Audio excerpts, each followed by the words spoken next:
بسم اللہ الرحمن الرحیم وما آتاکم الرسول فخذوه وما نهاکم عنہ فانتہوا۔ سامعین، اس مہینے کی شروعات سے تقریباً کل کے درس تک روزے سے متعلق بہت ساری باتیں تفصیل کے ساتھ آپ کے سامنے رکھی گئی۔ آج کے درس میں ان چیزوں کا بیان ہوگا یا ان دنوں کا بیان ہوگا جس دن روزہ رکھنا حرام ہے۔ سال میں کچھ دن ایسے ہیں شریعت نے ان دنوں میں روزہ رکھنے کو حرام کہا ہے، اور حرام کا مطلب ہم نے پہلے بھی بتایا ہے کہ جس کام کے کرنے پر شریعت سزا کی دھمکی دے، اس کام کے کرنے پر شریعت سزا کی دھمکی دے یا جہنم کی دھمکی دی جائے، وہ حرام ہوتا ہے۔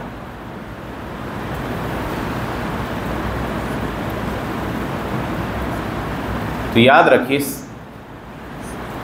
کہ ان دنوں میں سے دو دن ہیں، عید الفطر اور عید الاضحیٰ۔ یہ دو خوشیوں کے دن ہیں جس دن روزہ رکھنا حرام ہے۔ اگر کوئی شخص روزہ رکھتا ہے ثواب کی نیت سے تو یہ ثواب کے بجائے اسے گناہ ہوگا، اس میں بلکہ ہو سکتا ہے اللہ سبحانہ وتعالیٰ مواخذہ کر لے۔ چنانچہ حضرت عمر بن خطاب رضی اللہ عنہ کی حدیث آتی ہے، متفق علیہ حدیث ہے، انہوں نے خطبہ دیا اور کہا ہے لوگوں یاد رکھو اللہ کے نبی صلی اللہ علیہ وسلم نے تمہیں دو دن روزہ رکھنے سے منع کیا ہے، عید الفطر اور عید الاضحیٰ۔ کہاں عید الفطر یہ پورے مہینے جتنے دن روزے رکھے ہو ان روزے سے افطار کا دن ہے، اور عید الاضحیٰ قربانی کے جانور کے گوشت کے کھانے کا دن ہے۔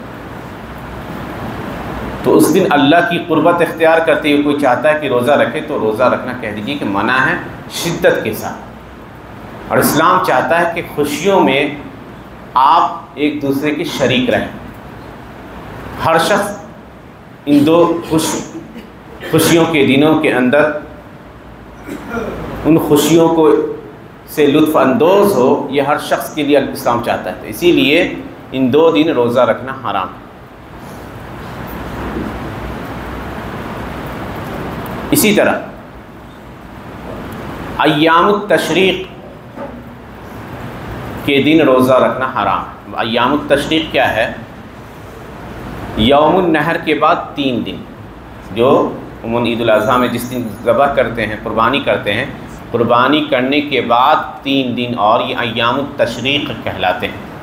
اور تشریق کا مطلب ہوتا ہے، کیونکہ یہ جاہلیت کے زمانے میں یا ابتدائی دور میں لوگ ان دنوں میں حج کے ایام کہلاتے تھے، ان دنوں میں کرتے یہ کیا تھے کہ گوشت کو ٹکڑا بنا بنا کر اس کو دھوپ میں سکھایا کرتے تھے۔ تو دھوپ میں سکھانے کے پروسیس کو تشریق کہا جاتا تھا۔ تو یہ ایام التشریق جو عید الاضحیٰ کے 3 دن ہیں کے بعد 3 دن ہیں کنٹینیو، ان 3 دنوں کے اندر بھی روزہ رکھنا حرام، صحیح قول کے مطابق۔ اور کئی ایک حدیثیں آئی اللہ کے نبی صلی اللہ علیہ وسلم کی۔ حضرت عبداللہ بن عمرو بن عاص کہتے ہیں کہ وہ اپنے والد عمرو بن عاص کے اوپر داخل ہوئے تو ان کے والد نے ان کے لیے کھانا لا کر پیش کیا اور کہا کھاؤ۔ کہا میں روزے سے ہوں۔ کہا کھاؤ، میں نے اللہ کے نبی صلی اللہ علیہ وسلم سے فرماتے ہوئے سنا ہے کہ ان دنوں میں روزہ رکھنا حرام۔ اور اللہ کے نبی صلی اللہ علیہ وسلم کہتے تھے ایام التشریق ایام اکل و شرب و ذکر للہ عز وجل، کہ ایام التشریق یہ کھانے پینے اور اللہ کے ذکر کے ایام ہیں۔ تو کوئی شخص اگر ان 3 دنوں میں بھی روزہ رکھنا چاہے تو اس سے کہا جائے گا کہ روزہ رکھنا صحیح نہیں ہے، آپ روزہ نہیں رکھیں، ان دنوں کو شریعت نے کھانے پینے کے لیے مخصوص کیا۔ اسی طرح ایک دن اور ہے جس دن روزہ رکھنا حرام ہے، ان 5 دنوں کے علاوہ ایک اور دن آتا ہے اور وہ ہے شک کا دن۔ اور شک کا دن ہوتا ہے شعبان کے مہینے کی 30ویں تاریخ۔ 29 شعبان کو آپ نے چاند دیکھنے کی کوشش کی لیکن بدلی چھا گئی، پتہ نہیں چل سکا۔ لوگوں نے 30ویں شعبان کو سمجھا کہ ہو سکتا ہے مے بی یہ رمضان کا بھی ہو سکتا ہے، مے بی یہ شعبان بھی ہو، تو یہ شک ہو گیا۔ تو اس شک کے دن روزہ رکھنا حرام ہے۔ حضرت عمار بن یاسر رضی اللہ عنہما کی حدیث آتی ہے کہ ان کے پاس ایک بھنی ہوئی بکری پیش کی گئی، بہت سارے لوگ تھے، کہا آؤ کھاؤ، کچھ لوگ سائڈ ہو گئے اور کہنے لگے ہم روزہ سے ہیں۔ کہا کھاؤ۔ میں نے پیارے نبی صلی اللہ علیہ وسلم سے فرماتے ہوئے سنا ہے من صام یوم الشک، جو شک کے دن روزہ رکھے اس نے نبی صلی اللہ علیہ وسلم کی نافرمانی کی۔ اور دوسری حدیث آتی ہے حضرت ابو ہریرہ رضی اللہ عنہ کی، آپ نے فرمایا صوموا لرؤیتہ وافطروا لرؤیتہ فإن غم علیکم فأکملوا عدۃ شعبان 30، کہ چاند دیکھ کے روزہ رکھو، چاند دیکھ کے افطار کرو، اور اگر تمہارے پر بدلی چھا جائے اور بعض الفاظ میں تاریکی آ جائے تو ایسی صورت میں شعبان کے 30 دن مکمل کرو۔ تو شعبان کی 30ویں تاریخ کو یہ سمجھ کر کہ ہو سکتا ہے یہ رمضان کا پہلا دن ہے، منع ہے اس دن روزہ رکھنے سے۔ حضرت اکرمہ کے پاس ایک شخص داخل ہوئے سماک، اکرمہ کھا رہے تھے خبزاً و بقلاً و لبناً، دودھ بھی، روٹی بھی ہے، سبزیاں بھی ہیں۔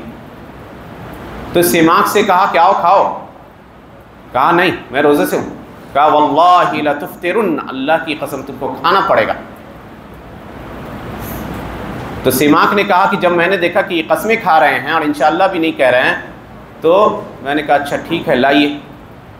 چنانچہ انہوں نے آگے بڑھایا اور اس کے بعد کہا کہ میں نے حضرت عبداللہ بن عباس رضی اللہ عنہما سے فرماتے ہوئے سنا ہے کہ جس نے شک کے دن روزہ رکھا اس نے نبی صلی اللہ علیہ وسلم کی نافرمانی کی۔ تو رمضان شعبان کی 30ویں تاریخ کو روزہ رکھنے سے منع کیا گیا، یہ سمجھتے ہوئے انسان سمجھے کہ یہ روز رمضان کا پہلا دن ہو سکتا ہے۔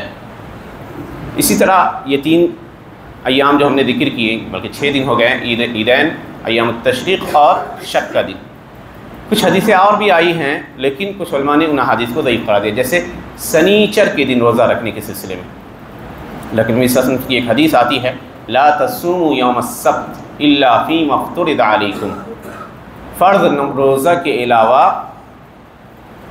اور روزہ سنیچر کے دن نہ رکھا کرو، فرض روزوں کے علاوہ۔ اس حدیث کو علامہ البانی نے صحیح قرار دیا اور ان کے مطابق سنیچر کے دن اسپیشلی روزہ رکھنا حرام ہے، گرچہ علماء کی ایک جماعت کہتی ہے کہ حدیث شاذ ہے اور وہ لوگ سنیچر کو روزہ رکھنے کو جائز کہتے ہیں، تو مختلف فی حدیث۔ اسی طرح جمعہ کے دن کو خاص کر کے روزہ کے لیے خاص نہ کیا جائے، جمعہ کے دن کو خاص نہ کیا جائے روزے سے۔ اگر ایک دن پہلے رکھ رہے ہیں ایک دن بعد رکھنے کا ارادہ کوئی دقت نہیں، لیکن اسپیشلی صرف جمعہ کو روزہ رکھا جائے اس سے منع کیا گیا۔ حضرت جویریہ اور بعض امہات المومنین کے اوپر اللہ کے نبی صلی اللہ علیہ وسلم داخل ہوئے، جمعہ کے دن وہ روزے سے تھی، تو اللہ کے نبی نے کہا کہ کیا تم کل روزہ رکھو گے؟ تو انہوں نے کہا نہیں۔ کیا کل روزے سے تھی؟ تو نہیں۔ کہا توڑ دو، تو منع کیا گیا۔ ایک دن اگر کوئی پہلے رکھ رہا ہے، جمعرات کو بھی رکھا اور پھر جمعہ کو رکھا، یا جمعہ کو بھی رکھے گا اور اس کا ارادہ ہے کہ سنیچر کو بھی رکھے گا، تو انشاءاللہ کوئی دقت نہیں۔ تو یہ کچھ روزے تھے جن کو شریعت نے منع کیا ہے۔ اللہ سبحانہ تعالیٰ سے دعا ہے کہ اللہ سبحانہ تعالیٰ ہمیں ہر حالت میں نبی صلی اللہ علیہ وسلم کی اتباع اور پیروی کرنے کی توفیق عنایت فرمائے۔ آمین۔ وآخر دعوانا الحمد للہ رب العالمین۔ السلام علیکم ورحمۃ اللہ۔